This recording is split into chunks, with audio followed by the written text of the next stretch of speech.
얼마 전에 이태원 참사가 있었잖아요.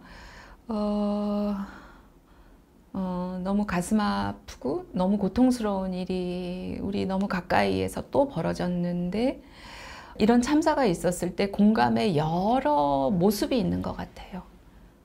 그러니까 저는 예를 들어서 참사 초기에는 그러니까 너무 고통스럽고 너무 슬프고 너무 안쓰럽고 안타깝고 막 그러기도 했지만 동시에 굉장히 분노가 생겼어요. 이 분노도 공감의 한 형태라고 생각해요. 네, 여러분들도 분노하시는 분들 되게 많을 것 같고, 또 어떤 분들은 턱없이 무기력하다. 네, 슬프다. 내가 뭐 별로 관계도 없고 뭐 아는 사람 중에 사고를 당한 것도 아니고, 그리고 나는 이태원에 별로 가본 적도 없고 할로윈이 뭔지도 잘 모르고 문화적으로 가깝지도 않은데 그냥 슬퍼. 그리고 너무 무기력해. 이런 것도 뭔가 공감의 한 형태지요. 왜냐하면 그 사건, 그 슬픔, 뭔가 그 일과 그 통증과 뭔가가 이렇게 나하고 연결이 된 고리가 있다는 거니까 그것도 공감의 한 방편이라고 생각해요. 또 어떤 분들은 약간 이렇게 좀 뭐랄까 좀 당황스럽거나 스스로에 대해서 그래 하는 분도 있어요. 주변에 보면 다들 슬퍼한다 그러고 TV에서 이렇게 보면 막 이렇게 눈물을 흘리면서 같이 공감하고 안타까워하고 그 이태원역 거기 가서 뭔가를 남기고 그런 사람도 있는데, 나는 좀 이렇게 강 건너 불 구경하는 것 같고, 나는 좀 매정한가? 공감 능력이 떨어지나? 나는 좀 뭐 이렇게 약간 그런 사람인가? 뭐 이런 생각도 많이 하게 되는 것 같아요. 동일한 상황에서 다 똑같은 강도의 똑같은 모습에 똑같은 컬러의 슬픔을 동일하게 느끼는 기계가 아니에요, 사람은. 그래서 사람마다 그건 다 달라요. 그러니까 이런 참사의 그냥 피해 당사자인 경우에도 자기가 겪었는데도 슬프지 않을 수도 있어요. 처음에는 먹먹하고 이게 뭔지도 모르겠고, 그 사람들은 막 너무 힘들었겠다, 고생했겠다, 너 괜찮니 해도 그냥 별로 무덤덤할 수도 있어요, 당사자임에도. 그런데 그게 한 1년, 2년 있다가 갑자기 어느 순간부터 그게 확 올라와서 그때가 다시 떠오르면서 생생하게 느껴지면서 갑자기 소름이 끼치기 시작하면서 그때부터 슬퍼지기 시작하면서 그럴 수도 있어요. 당사자도 그런데 하물며 옆에 그걸 지켜보던 사람들의 슬픔은 그 스펙트럼이 더 다양해요. 사람의 수만큼 슬픔의 모습이나 컬러도 다 다양해요. 그래서 이럴 때는 이런 것이 정상이다라고 하는 어떤 스탠다드가 따로 존재하는 것이 아닌데, 우리는 이제 알게 모르게 그런 것들이 있다고 생각하기 쉽죠. 그래서 그 잣대를 가지고 내가 옳은가 바른가, 내가 지금 공감을 잘 하나 못하나, 내가 이런 게 인간이 괜찮은 인간인가 나쁜 인간인가, 이런 자기 검열을 자꾸 하게 되죠. 근데 그것은 그렇지 않다. 사람의 슬픔은 다 각자의 시기도 있고 모습도 있고 컬러도 있고 다 다르다는 거를 우선 말씀드리고 싶어요. 어떤 그 참사로 아이를 잃은 아버지였는데 안 슬퍼요. 장례식 때 눈물도 안 나요. 그러니까 스스로도 당황하고 주변에서도 약간 그래, 저 사람은 별로 아이한테 애정이 없어서 일만 했어, 약간 그런 비난의 소리도 들리고, 진짜 내가 정상적인 인간이 아닌 것 같은 느낌까지 들면서 너무 고통스러워했죠. 근데 한 1년쯤 지나다가 길을 지나가다가 아이가 이제 그 다녔던 동네 어디를 쓱 가다가 PC방을 이렇게 훅 지나는데, 그날따라 그 PC방 간판하고 그 들어가는 입구 계단이 눈에 확 들어온 거예요. 그때부터 갑자기 그 아빠가 갑자기 막 무서워지고, 내 아들이 이제 평생 이제 영영 볼 수 없구나. 내 아이가 저기를 저렇게 잘 다니면서 게임을 좋아했는데 뭐 친구들이랑 뭘 했는데 갑자기 그게 실감이 나면서 그때부터 뭐 사정없이 무너지는 거죠. 그런 경우도 있어요. 그래서 다 다르다. 그것만 우리가 알아도, 그리고 내가 왜 이러지? 뭐 이렇게 자기 검열을 하는 것만으로도 충분히 공감을 이렇게 뭐랄까 발동을 걸고 있다는 신호겠죠. 어떤 선생님이 최근에 그런 얘기를 하더라고요. 아이들도 슬퍼하는 애들도 있고 또 뭐 그렇게 그런 표현을 안 하던 아이들도 있는데 이제 교사니까 교실에서 이런 참사가 있었고 10대들도 희생이 됐고 이거에 대해서 뭔가 이렇게 잘 지도도 하고 교육도 하고 같이 애도를 하든 뭘 해야 되는데 실상 별로 이렇게 슬프지도 않고 별로 느낌이 안 오더라는 거예요. 그래서 스스로도 당황한 거죠. 뭔가를 해야 되는데. 그래서 이제 약간 당황하고 어떻게 해야 되나 방법을 막 생각하고 있다가 거의 뭐 모든 국민들이 봤던 것 같은데 소방의 날 한 소방관이 기자회견 같은 것을 하면서 울먹울먹 하면서 그랬어요. 우리는 현장에서 그날 한순간도 걸은 적이 없다. 한순간도 걸은 적이 없다. 계속 뛰어다니면서 그 사람들을 구하려고 애썼다. 그렇게 울먹울먹 하면서 그 인터뷰를 한 영상이 있었어요. 그걸 보는 순간 그 전까지는 별로 느낌이 안 왔는데 갑자기 막 확 그 슬픔이 몰려왔다는 거예요.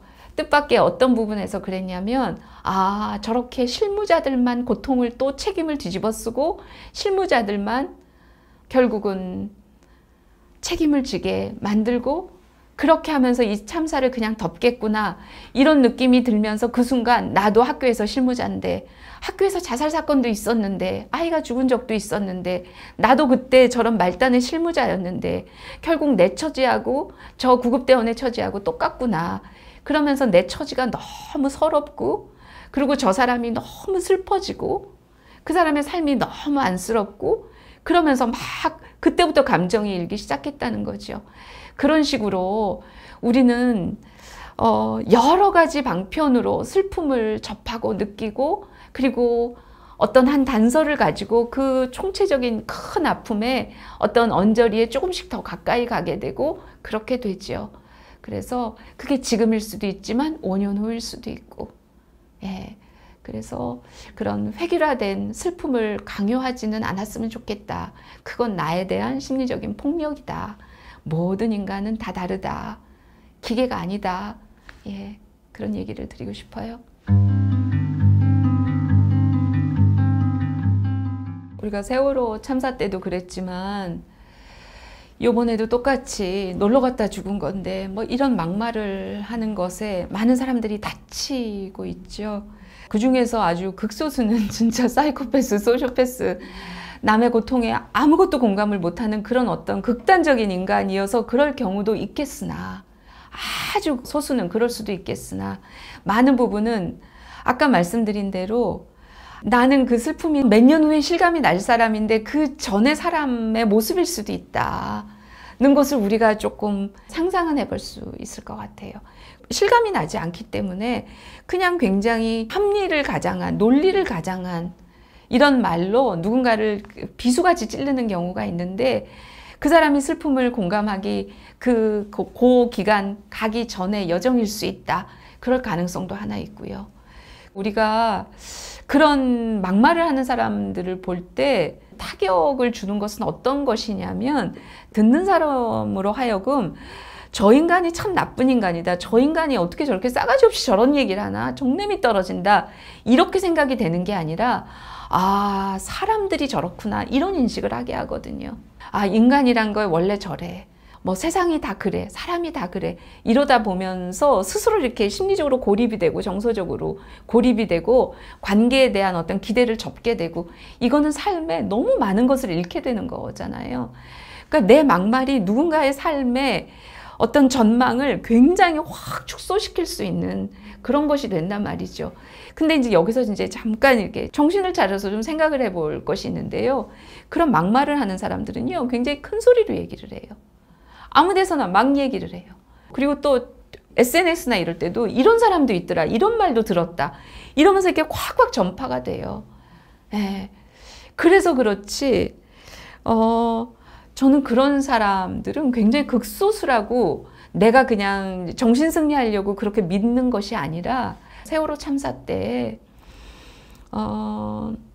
막말이 정말 많았었잖아요. 정말 말할 수 없이 끔찍한 막말들이 그때 정말 많았어요. 근데 그 수에 1000배, 10,000배보다 더 많은 사람들이 정말 그 유가족들, 그 고통에 빠진 사람들 곁에서 거의 애워쌌어요. 심리적으로, 물리적으로.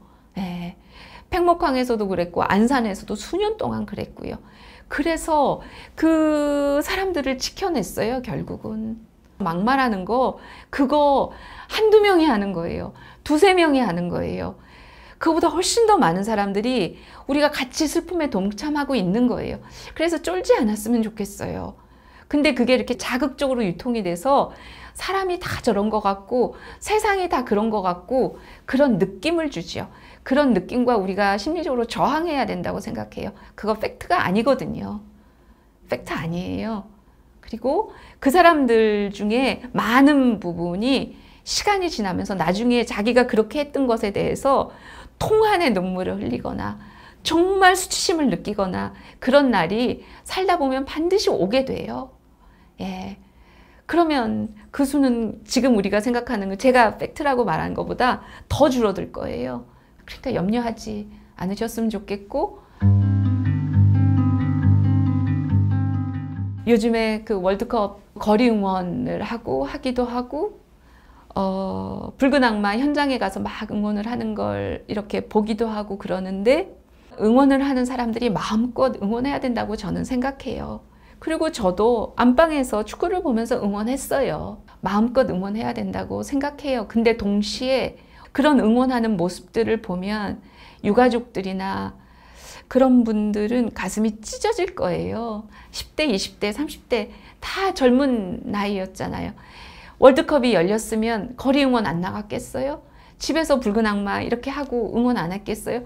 내 아이도 저럴 수 있었는데 내 아이는 없는데 온 세상이 싹 다 있고 다 기쁜 삶의 모드로 다 전환이 된 것 같고 축제 분위기로 돌입한 것 같고, 그거는 어마어마한 비수가 될 거예요. 그걸 우리가 알면서 응원을 했으면 좋겠어요. 나는 지금 또 내 일상을 살고 있으니까 하고 싶다. 그러면 해야죠. 하지만 이런 사람들이 지금 우리 곁에 너무나 이렇게 또 많이 있고 가까이 있다는 것을 우리가 알면 좋겠어요. 네. 그게 지금 이 순간에 우리가 슬픔에 동참하면서도 그러면서도 내 삶을 살아가는 과정 아닐까 싶어요.